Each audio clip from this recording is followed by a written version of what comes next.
একটি মনোরম শান্তিপুর গ্রাম। মাঝখানে একটি স্বচ্ছ পুকুর, চারপাশে সবুজ ধানক্ষেত এবং মাটির বাড়ি। গ্রামের লোকেরা সুখে শান্তিতে তাদের দৈনন্দিন কাজ করছে। শান্তিপুরের একই মনোরম গ্রাম, কিন্তু এবার হাজার হাজার কালো ইঁদুর দ্বারা আক্রান্ত। ইঁদুররা শস্য নষ্ট করছে, কাপড় কাটছে এবং বাড়ির চারপাশে দৌড়াচ্ছে। গ্রামের মোড়ল, মোটা শরীর, সাদা গোঁফ, সাদা পাঞ্জাবি, চিন্তিত দেখাচ্ছেন। গ্রামবাসীরা হতভম্ব ও বিরক্ত। গ্রামের মোড়ল গ্রামের কেন্দ্রে একটি উঁচু মঞ্চে দাঁড়িয়ে আছেন। তার পাশে একটি থলের মধ্যে স্বর্ণ মুদ্রা দেখা যাচ্ছে। তিনি গ্রামবাসীদের উদ্দেশ্যে ঘোষণা করছেন। গ্রামবাসীরা, পুরুষ ও মহিলা, নিচে দাঁড়িয়ে আছে। তাদের চোখে আশা ও হতাশা। বাঁশিওয়ালা শান্তভাবে গ্রামের ধুলোময় প্রবেশপথে দাঁড়িয়ে আছেন। মোড়ল চিন্তিত অভিব্যক্তি বাঁশিওয়ালার পেটে সন্দেহ ও কৌতূহল নিয়ে তাকাচ্ছেন।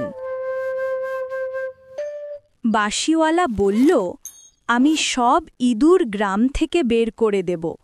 বিনিময়ে আমাকে পুরস্কার দিতে হবে। গ্রামের মোড়ল তাতে রাজি হলেন।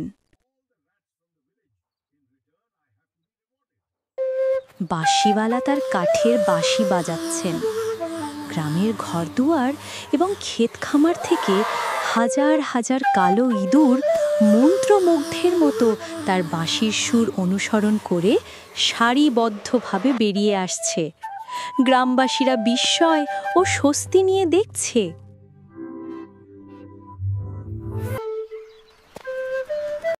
বাঁশিওয়ালা দৃঢ় অভিব্যক্তিতে তার কাঠের বাঁশি বাজাচ্ছেন এবং গ্রামের বাইরে একটি মাটির রাস্তা ধরে হাঁটছেন।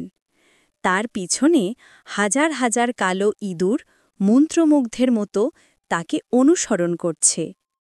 ইঁদুরের দলটি একটি গভীর জঙ্গলের পাহাড়ি গুহার দিকে যাচ্ছে। শান্তিপুরে ফিরে বাঁশিওয়ালা মোড়লের সামনে দাঁড়িয়ে তার পুরস্কার চাইছেন। মোড়ল একটি ছোট অর্ধেক খালি সোনার থলে হাতে নিয়ে সম্পূর্ণ পুরস্কার দিতে অস্বীকার করছেন। বাঁশিওয়ালার মুখে কিছুটা হতাশা।